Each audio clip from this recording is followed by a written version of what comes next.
नमस्कार, news room live में आपका स्वागत है और मैं हूं आपके साथ शीतल शर्मा। मेरे साथ मेरे सहयोगी कुणाल भी इस वक्त आपके सामने हैं। न्यूज रूम लाइव में खबरों की शुरुआत करेंगे, लेकिन उससे पहले एक नजर इस वक्त की सुर्खियों पर।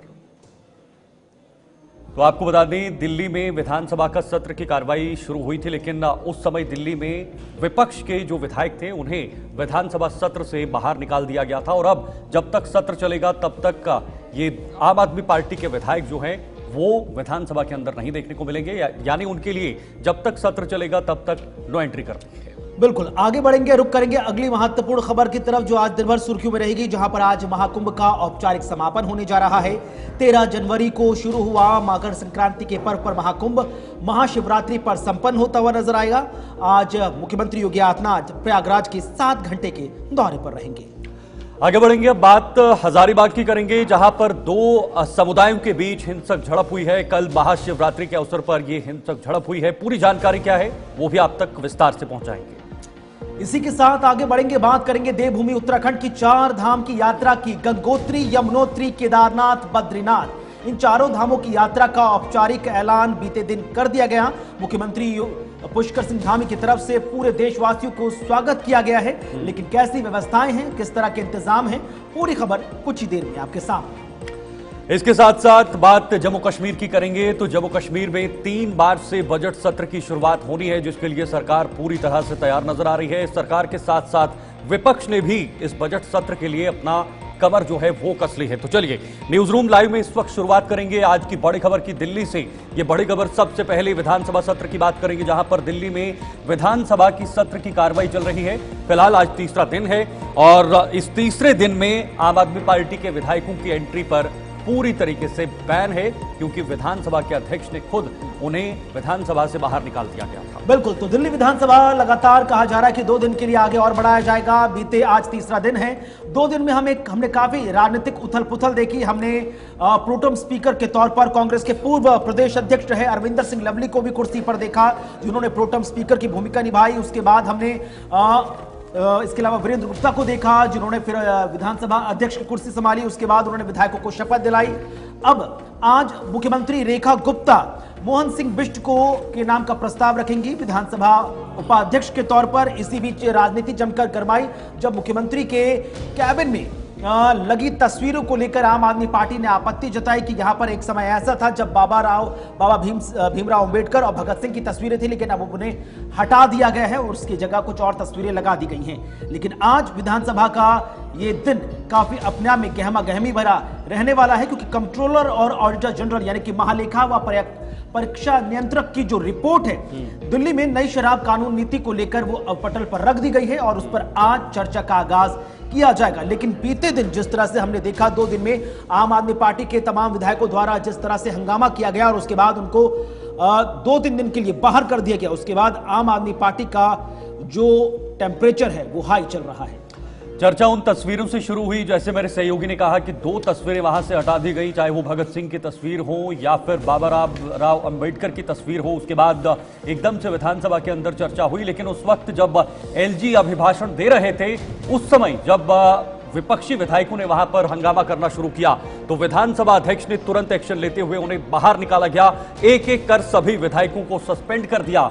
इसमें विधायक दल की नेता और पूर्व मुख्यमंत्री आतिशी भी शामिल थी। उसके बाद उन्होंने विधानसभा के बाहर जमकर हंगामा किया और खूब मीडिया की सुर्खियां भी बटोरी और खास तौर पर उन्होंने ये विरोध लगातार सामने रखा कि भाई इन्होंने तस्वीरें क्यों हटाई, क्या पीएम से बड़ा, क्या इनके बीआर अंबेडकर से बड़े पीएम है, यानी प्रधानमंत्री मोदी की तस्वीर ज्यादा है, क्यों आखिर ये तस्वीरें लगाई गई, ये मुद्दा रहा। लेकिन जब उसके बाद मुख्यमंत्री की तरफ से सीएजी की रिपोर्ट विधानसभा में रखी गई, उस सीएजी की रिपोर्ट के बाद पूरा मुद्दा डाइवर्ट होते हुए नजर आया। और आज जबकि जो विपक्षी विधायक हैं वो एक बार फिर से कोशिश कर रहे हैं कि वो विधानसभा के अंदर जाएं, लेकिन फिलहाल उन्हें रोक के रखा है। बिल्कुल, तो लगातार आज सबकी निगाहें दिल्ली विधानसभा के इस सेशन पर हैं। जानकारी निकलकर सामने आई है कि 2 दिन का समय अवधि बढ़ाने के संकेत भी इस वक्त निकलकर सामने आ रहे हैं।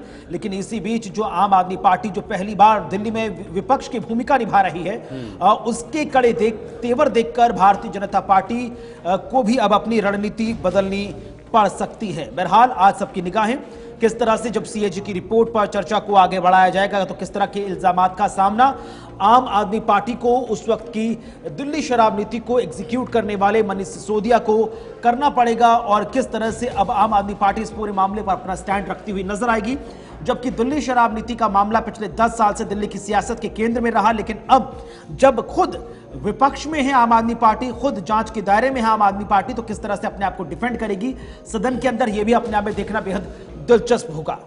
और आज फिर से कुछ और रिपोर्ट्स पेश करने की संभावना है, क्योंकि ये सरकार की तरफ से साफ है कि सीएजी की रिपोर्ट को धीरे धीरे पेश किया जाएगा। ताबिश कमाल दिल्ली से हमारे साथ इस वक्त फोन लाइन पर जुड़े हुए हैं। ताबिश, आज का दिन कैसा रहेगा और क्या क्या आज होने वाला है विधानसभा के अंदर? देखिए, अभी फिलहाल अगर तस्वीर देखी जाए तो विधानसभा में तमाम जो विधायक हैं उनका खाना शुरू हो चुका है। सबसे पहले डिप्टी स्पीकर का चयन होना है। डिप्टी स्पीकर मोहन सिंह, जिसका पता लगभग तय है, स्पीकर गजट निकाला गया था उनके नाम का। अभी कुछ मिनट पहले मोहन सिंह जी विधानसभा पहुंचे हैं, सबसे पहले उनका चयन होना है। उसके बाद जो हंगामा होने के आसार थे तो फिलहाल नहीं है, क्योंकि आज आम आदमी पार्टी के तमाम विधायक हैं सभा परिसर से ही बाहर भेज दिया गया है। विधानसभा अध्यक्ष विजेंद्र गुप्ता ने आदेश दिया था कि उपराज्यपाल से अभिभाषण के दौरान हंगामा देखने के लिए मिला था। उसके बाद विजेंद्र गुप्ता जो विधानसभा स्पीकर है उनकी तरफ से कार्रवाई की गई है। आम आदमी पार्टी के जो तमाम विधायक हैं आज उनको विधानसभा में एंट्री ही नहीं दी गई है, तो हंगामे के फिलहाल कोई आसार नहीं है। लेकिन विधानसभा का जो बाहर का परिसर है, जो मेन एंट्रेंस है, वहां पर कुछ विधायक आम आदमी पार्टी के जमा हुए हैं, जो ये कह रहे हैं कि हम विधानसभा के अंदर जरूर जा सकते हैं, जिसका नियम कहता है कि विधायक अंदर जा सकता है, भले ही कार्रवाई में शामिल हो या ना हो, लेकिन उसको अंदर भी नहीं है। लेकिन ताबिश, इस बीच आम आदमी पार्टी लगातार आरोप लगा रही है कि भारतीय जनता पार्टी तानाशाही पर उतर आई है, मनमर्जी पर उतर आई है। जिसको देखो, जो भी आम आदमी पार्टी का विधायक कड़े तेवर अपनाता है, सरकार से सवाल करने का प्रयास करता है, तो उसे उठाकर बाहर कर दिया जाता है। अब इन तमाम इल्जामों को बीजेपी किस तरह से डिफेंड कर रही है? देखिए, भारतीय जनता पार्टी ये कह रही है कि ये जो कार्रवाई की गई है वो नियम के तहत की गई है, क्योंकि राज्यपाल जिस वक्त बोलते हैं सदन में आकर कार्रवाई के दौरान अभिभाषण होता है राज्यपाल का, तो उस वक्त नारेबाजी करना पूरी तरह से गैर संवैधानिक प्रक्रिया का हिस्सा है। तो भारतीय जनता पार्टी का कहना ये है कि आम आदमी पार्टी खुद सीएजी की रिपोर्ट से बचना चाहती थी, इसलिए वो जानते थे भले भांति कि अगर हंगामा किया जाएगा तो उनको निष्कासित किया जाएगा, और ऐसे में निष्कासित करने का वो, क्योंकि सीएजी को स्टेबल हो रही है, तो ऐसे में वो खुद चाहते थे कि हम सीएजी का सामना न करें, और इसलिए उन्होंने जानबूझ करके राज्यपाल के सामने हंगामा किया, जिससे इस तरह का माहौल बन सके कि विधानसभा अध्यक्ष उनको निष्कासित करें। आम आदमी पार्टी के ऊपर ही जो आरोप लगा रही है कि जानबूझ करके आम आदमी पार्टी ने एक साजिश रखी थी, जिसके तहत वो अंदर विधानसभा में शामिल नहीं होना चाहते थे कार्रवाई में, क्योंकि उन्हें सीएजी पर सरकार के सवालों का, बीजेपी विधायकों के सवालों का जवाब देना होता है, इसलिए जानबूझ करके ताबिश, सुनने में यह भी आ रहा है कि आतिशी इस वक्त वहां पर पहुंची, पुलिस के साथ तीखी बहस भी हुई है, नोकझोंक हुई है, और यह भी कहा गया है कि भाई किसका ऑर्डर है, किसने हमें रोका है, हम तो जाएंगे। तो क्या आपको लगता है कि इसमें और आगे कुछ और इस तरह का मसाला देखने को मिल सकता है? इसमें किसकी जीत और किसकी हार नजर आएगी? देखिए, बिल्कुल फिलहाल कि आप जो नेता प्रतिपक्ष होता है उसका जो कैबिनेट है वो विधानसभा परिसर में ही होता है। अगर आतिशी अंदर आना चाहती हैं और अपने कैबिनेट में बैठना चाहती हैं तो जो नियम पूर्वक कार्रवाई है वो अपने कैबिनेट तक आ सकती हैं, लेकिन क्योंकि आज पुलिस ने कड़ी व्यवस्था की है और विधानसभा परिसर में सिर्फ मीडिया और जो विधायकों के जो लोग हैं या स्टाफ के लोग हैं उन्हीं को अंदर आने दिया जा रहा है। विधानसभा परिसर में सुरक्षा बहुत कड़ी कर दी गई है और बाहर दिल्ली पुलिस के और सुरक्षा में फोर्सेज लगा दी गई हैं। किसी विधायक को विधानसभा परिसर के गेट तक आने की इजाजत नहीं दी जा रही है। विधानसभा के अंदर आना तो बहुत दूर की बात, वो गेट तक भी नहीं आ पाते हैं। इसको लेकर के जो आरोप लगा रही है वो ये कह रही है कि हम कम से कम अंदर तो जा सकते हैं, भले ही कार्रवाई में शामिल हो या ना हो। तो इसको लेकर के विवाद लगातार गहराया हुआ है। बिल्कुल। अब ताबिश, जिस तरह की चीजें बीजेपी की तरफ से निकलकर सामने आई है, बीजेपी बार बार कह रही है कि हम इस पूरे सेशन के दौरान डिस्कशन चाहते थे, डिबेट चाहते थे, लेकिन आम आदमी पार्टी के विधायक इस तरह का माहौल बना रहे हैं कि उन्हें बाहर करना पड़ रहा है। अब इस बात के भी संकेत सामने आए हैं कि इस सेशन को 2 दिन आगे बढ़ाने की तस्वीर भी बन रही है, उसको लेकर क्या कुछ अपडेट है? देखिए, क्योंकि सीएजी की रिपोर्ट आने के बाद जो तमाम विधायक हैं वो भी अपनी बात रख नहीं पाए हैं। समय कम था, कल महाशिवरात्रि की छुट्टी आ गई थी। आज फर्स्ट सेशन में अगर देखा जाएगा तो क्योंकि डिप्टी स्पीकर का चयन होना है तो आधी सेशन की जो प्रक्रिया है वो उसमें निकल जाएगी और उसके बचे हुए टाइम में सभी विधायक अपनी बात नहीं रख पाएंगे। कुछ विधायक अपने इलाके की समस्याओं की जो बात है वो भी रखना चाहते हैं और इसीलिए ये जो सेशन का समय है वो बढ़ाया गया। हालांकि ये जो कल सेशन है वो हो सकता है कि सुबह से ना लग करके हाफ डे का सेशन लगे। फिलहाल अभी तक कोई आधिकारिक रूप से विधानसभा से कार्रवाई की जो सेशन की जो कागज है वो नहीं दिए गए हैं, लेकिन ये कहा गया है कि 2 दिन का जो सेशन है वो रहेगा, यानी कि जो विधायक रह जाएंगे अपनी बात रखने से उन तमाम विधायकों को ये मौका दिया जाएगा कि वो अपनी बात रख सकें। जहां तक आम आदमी पार्टी के विधायकों के निष्कासन की बात है, उनको शुक्रवार तक के लिए निष्कासित किया गया था। फिलहाल ही विधानसभा अध्यक्ष का फोन लाइन पर जुड़ने के लिए, तमाम जानकारी दर्शकों तक पहुंचाने के लिए। अब आगे बढ़ेंगे, अब बात करेंगे इसी मुद्दे को लेकर। हमारे सहयोगी ताबिश कमाल ने ही बीजेपी के विधायक राजकुमार भाटिया से खास बातचीत की है। आइए आपको जरा वो भी सुनाते हैं। बात करने के लिए बीजेपी विधायक राजकुमार भाटिया जी हैं। सर, आज आम आदमी पार्टी के विधायक प्रोटेस्ट कर रहे हैं बाहर, वो कह रहे हैं हमें अंदर नहीं आने दिया जा रहा है। हालांकि सीएजी को लेकर के डिस्कशन होना है आप लोगों का, तो डिस्कशन कैसे होगा आखिर जब विधायकों को ही अंदर नहीं आने दिया जाएगा? देखिए, वो अपने असंसदीय व्यवहार के कारण बाहर है, बीजेपी के कारण बाहर नहीं है, स्पीकर के कारण बाहर नहीं है। उनको चेतावनी दी गई थी कि जब महामहिम उपराज्यपाल बोल रहे हैं तब वो खड़े होकर प्रोटेस्ट ना करें। उन्होंने उसको जारी रखा, उसके कारण वो बाहर है। और अपोजिशन रहती है, सारी रिकॉर्डिंग है, उन तक सारी बात पहुंचेगी।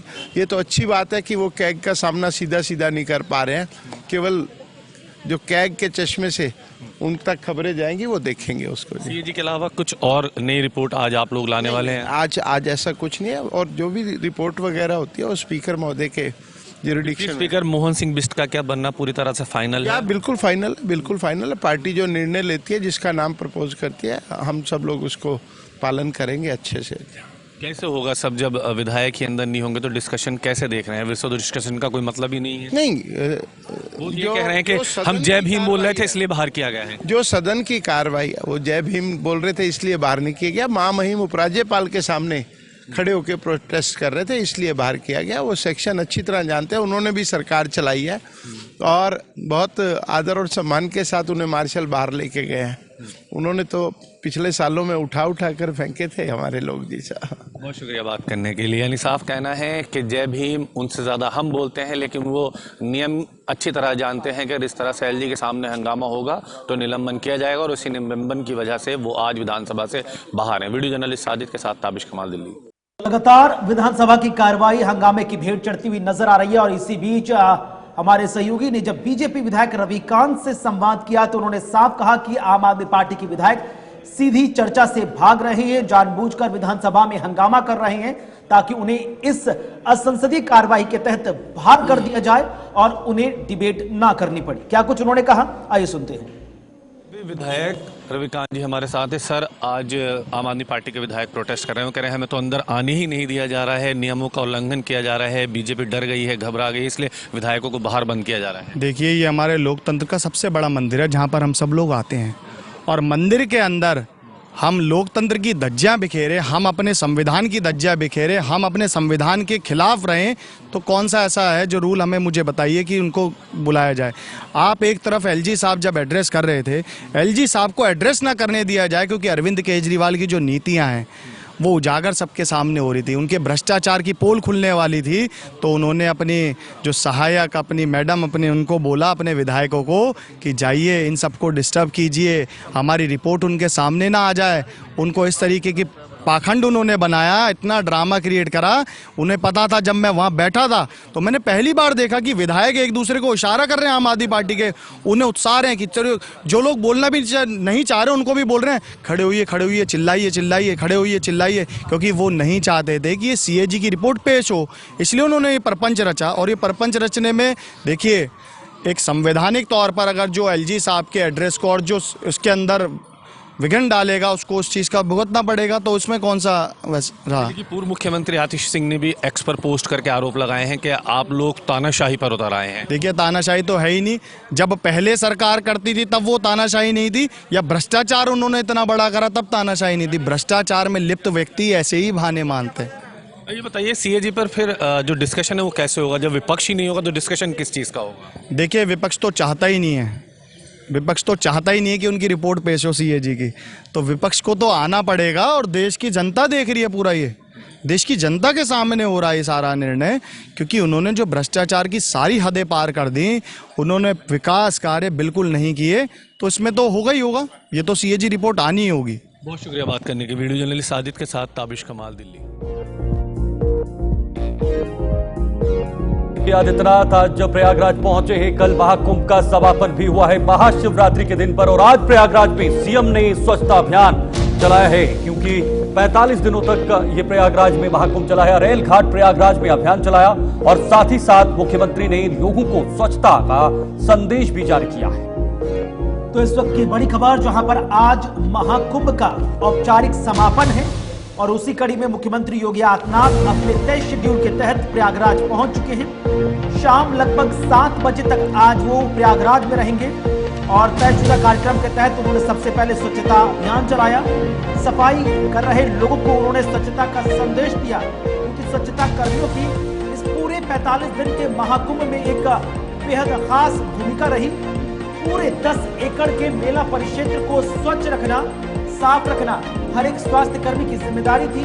तो लिहाजा तस्वीरें आपके सामने, जहां पर मुख्यमंत्री योगी आदित्यनाथ प्रयागराज में अरैल घाट पर पहुंचे, न सिर्फ पहुंचे बल्कि सीधा संवाद उन्होंने तमाम स्वच्छता कर्मियों के साथ किया, उनसे संवाद किया, संदेश दिया, उनकी भूमिका को सराहा और साथ ही साथ इस बात का संदेश दिया कि इस भव्य दिव्य डिजिटल महाकुंभ के सफल आयोजन में एक बहुत महत्वपूर्ण भूमिका इन सफाई कर्मियों की है, जो 24 घंटे 7 दिन सप्ताह के दिन रात काम करते रहे, ताकि 10 एकड़ में फैले इस महाकुंभ परिक्षेत्र मेला की स्वच्छता को किसी तरह का दाग ना लगे। रोजाना लाखों करोड़ों श्रद्धालु यहां पहुंच रहे थे, लेकिन इस बीच किसी तरह की कोई दिक्कत उन्हें स्वच्छता को लेकर ना हो, इस बात की जिम्मेदारी संभाली थी इन हजारों की तादाद में सुबह शाम दिन रात काम कर रहे स्वच्छता कर्मियों के कंधों पर। और अब जब उन्होंने इस जिम्मेदारी को बखूबी निभाया, तो समय आ चुका है उनकी प्रशंसा करने का, उनका अभिनंदन करने का और साथ ही साथ उनका सत्कार करने का। और इसी कड़ी में मुख्यमंत्री योगी आदित्यनाथ प्रयागराज पहुंचे हैं। सबसे पहले वो अरेल घाट पहुंचे, स्वच्छता कर्मियों के साथ सीधा संवाद करते हुए नजर आए हैं। फोटो सेशन हुआ है, उनकी प्रशंसा की गई है, उनका स्वागत हुआ है और अब से कुछ ही देर में तयशुदा कार्यक्रम के तहत वो आगे भी बढ़ते हुए नजर आएंगे।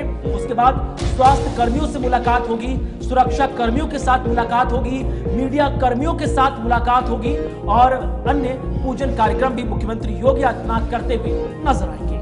और ये सिर्फ भारत में ही मुमकिन है, जहां पर इतना बड़ा आयोजन हुआ। 65 करोड़ से ज्यादा लोगों ने अब प्रयागराज में आकर महाकुंभ में अपनी आस्था की डुबकी लगाई और उसके बाद अब उत्तर प्रदेश सरकार उन सब लोगों को सम्मानित कर रही है, उनसे बातचीत कर रही है जिनका इसमें महत्वपूर्ण योगदान रहा है। राम मंदिर जब बना था, उसके बाद याद होगा आप सबको, राम मंदिर बनने के बाद कैसे प्रधानमंत्री मोदी ने उन सबको सम्मानित किया था, जिसमें राम मंदिर बनाने में सबसे बड़ी भूमिका थी, चाहे वो काम करने वाले लोग थे, मजदूर थे, श्रमिक थे, उनको सम्मानित किया गया था। और अब जब महाकुंभ, इतना बड़ा आयोजन, दिव्य भव्य अलौकिक महाकुंभ जो पिछले कई दिनों से चल रहा था, जिसमें करोड़ों की संख्या में प्रतिदिन लोग पहुंचे और नतीजन 65 करोड़ से ज्यादा लोगों ने आकर आस्था की डुबकी लगाई। देश विदेश से लोग पहुंचे, नेताओं से लेकर बड़ी बड़ी सेलिब्रिटीज पहुंची और जो उद्योगपति हैं, बिजनेसमैन हैं, तमाम तरीके के लोग वहां पर पहुंचे। एक सम्मान लोगों ने डुबकियां लगाई और ऐसा लगा कि सब एक सम्मान है, कोई अमीरी गरीबी नहीं है, कोई बड़ा छोटा नहीं है, ये सिर्फ और सिर्फ एक सनातन की खूबसूरती है। और इसी का एक अंग आज एक बार फिर से मुख्यमंत्री योगी आदित्यनाथ की तरफ से निभाया जा रहा है।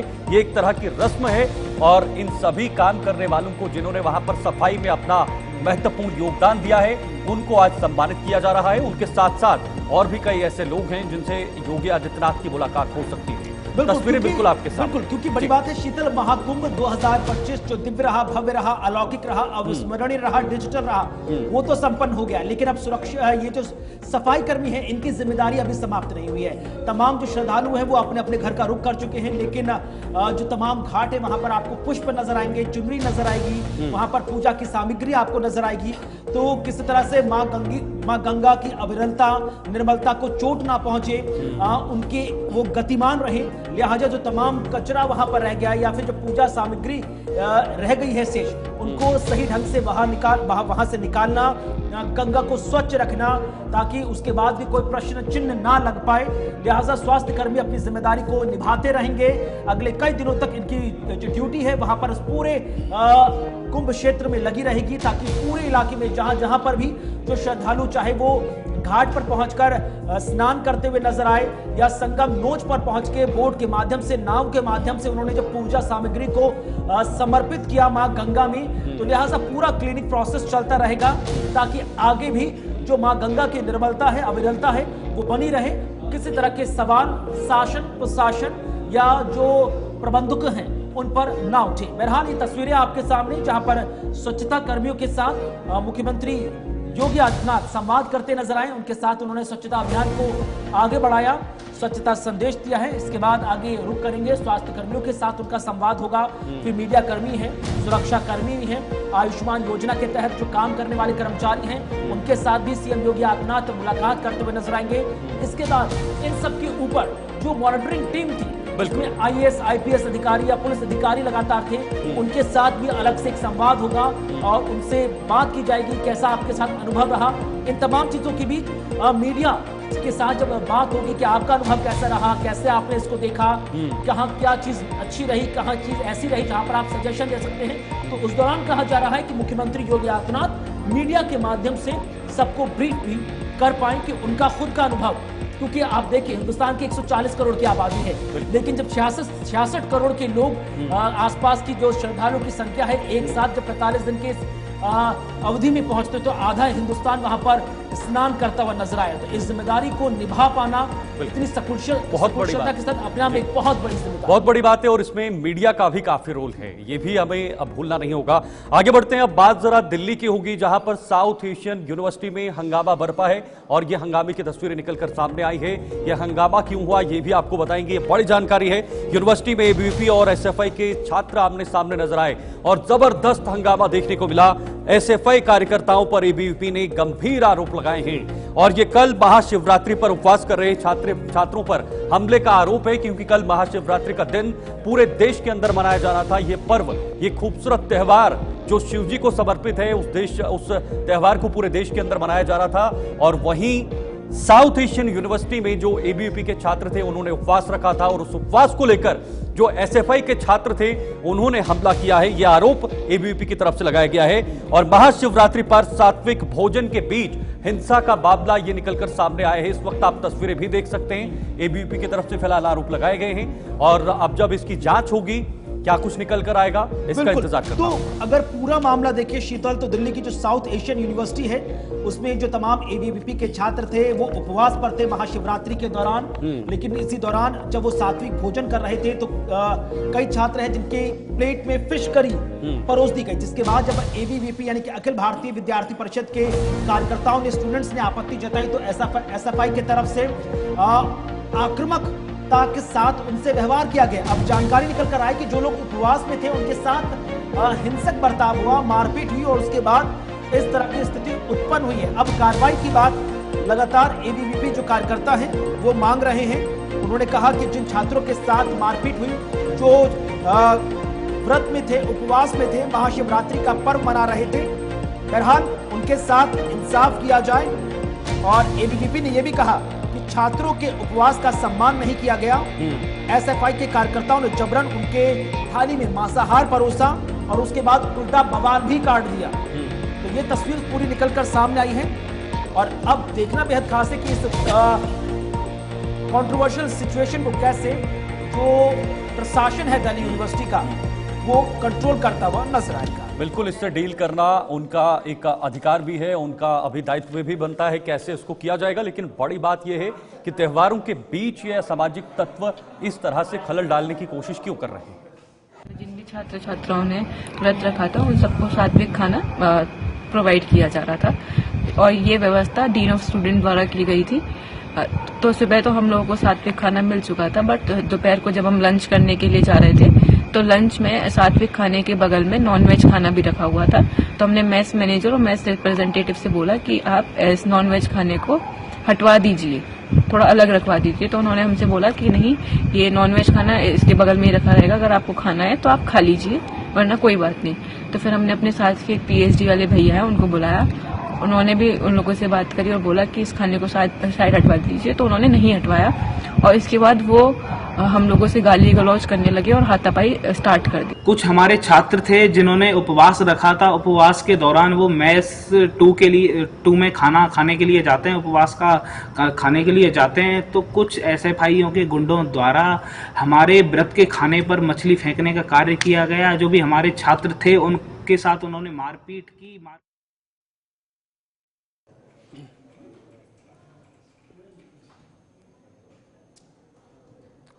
तो आपने सुना, ये छात्रों की जो बयानबाजी है वो भी निकल कर आई है। उन्होंने कहा है कि भाई जबरन वहां पर इस तरह का भोजन परोसा गया जो उपवास के अंदर इन चीज़ों का इस्तेमाल नहीं किया जाना चाहिए था, इन व्यंजनों का इस्तेमाल नहीं किया जाना चाहिए था, लेकिन उसके बाद भी ये किया गया। बड़ी बात है कि हमारे देश में जहां एक तरफ धर्म को एक ऊंची मान्यता दी जाती है, धर्म के रास्ते पर चला जाता है, लेकिन कुछ ऐसे भी लोग होते हैं जो किसी धर्म के अंदर उनके खास विशेष त्यौहार पर कहीं ना कहीं खलल डालने की कोशिश की जाती है, जिसका खामियाजा हमारे समाज को, हमारे लोगों को भुगतना पड़ता है। और वही इसी तरह की तस्वीरें एक बार फिर से दिल्ली के साउथ एशियन यूनिवर्सिटी से निकलकर आई हैं, जहां पर दो पक्षों में बवाल और मारपीट की तस्वीरें इस वक्त आप भी अपनी टीवी स्क्रीन पर देख रहे होंगे।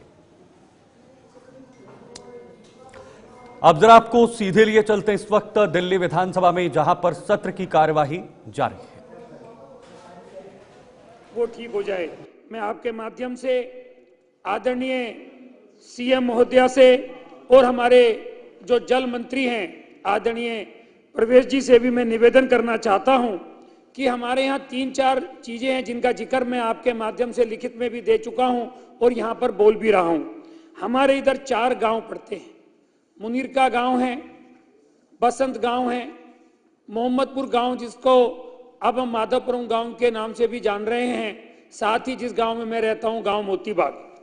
चारों गांव की स्थिति सीवर की इतनी दयनीय है कि वहां 24 घंटे ही मैं कह सकता हूं कि सीवर बहते हैं। साथ ही खाली गांव की ही नहीं, जो हमारा पोष इलाका है, चाहे वो सत्य निकेतन हो, वसंत विहार आनंद निकेतन ही क्यों ना हो, वसंत इंक्लेव ही क्यों ना हो, वहां पर भी सीवर की व्यवस्था बिल्कुल चरमराई हुई है। वहां रोज पिछले जब से हम बने हैं ऐसा कोई दिन नहीं जा रहा जहां पर सीवर ना बह रहे हों। तो पुराने जो विधायिका यहाँ पर रही हैं या पुरानी सरकार, उन्होंने इसके अंदर कोई भी काम नहीं किया।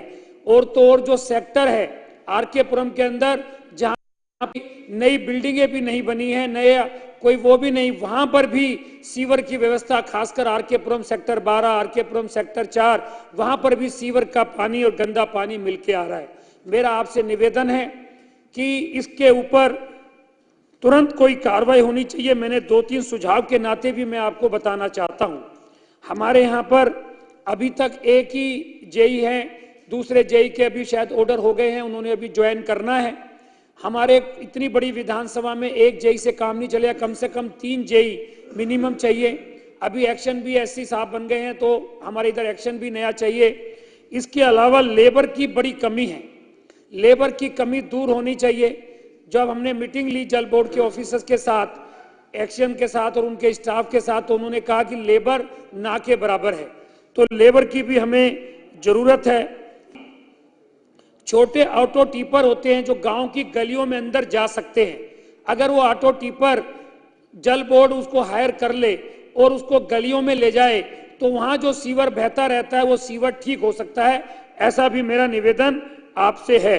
सुपर शक्कर मशीन के लिए आदरणीय जल मंत्री जी के माध्यम से हमें पता चला है कि बहुत जल्दी हमारी विधानसभाओं में सुपर शक्कर मशीन लगेगी। उसके लिए भी मैं सीएम महोदया का और जल मंत्री जी का बहुत बहुत धन्यवाद करना। कार्रवाई लगातार आप देख रहे हैं, जहां पर एक एक कर दिल्ली के 70 के 70 विधानसभा से अलग अलग विधायक अपने अपने क्षेत्र की समस्याओं को रखते हुए यहाँ रुकते। छोटे से ब्रेक के लिए, ब्रेक के बाद लौटेंगे तो खबरों का सिलसिला आगे लगातार जारी है। आप देखते रहे न्यूज रूम लाइव।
गोत्राणां नः प्रदेशस्य मान्य मुख्यमंत्री महोदयः तस्य वर्तिर्भूतोः आमस्मिन् समय दिव्य भव्य कुंभ सफलतापूर्वक सिद्ध्यर्थ संपन्नता सिद्ध्यर्थ आमस्मिन् समय मातृवेणी गंगा यमुना सरस्वती पूजन अहं करिष्ये वयं करिष्यामहे ओम शुभं भवति ओम जाग्रत दोरमुदयते दैवं ददु सुखस्य दैते दोरंगं ज्योतिघं ज्योतिरेखं धन्मे मनः संकल्पमस्तु मातृवेणीभ्यः नमः पंचामृत ओम श्रुतिः प्रमाणं स्मृतया प्रमाणं पुराणमया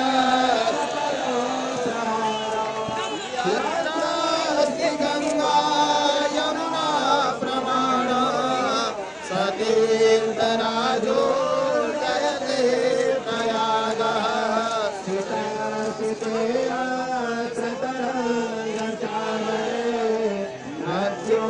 विभाते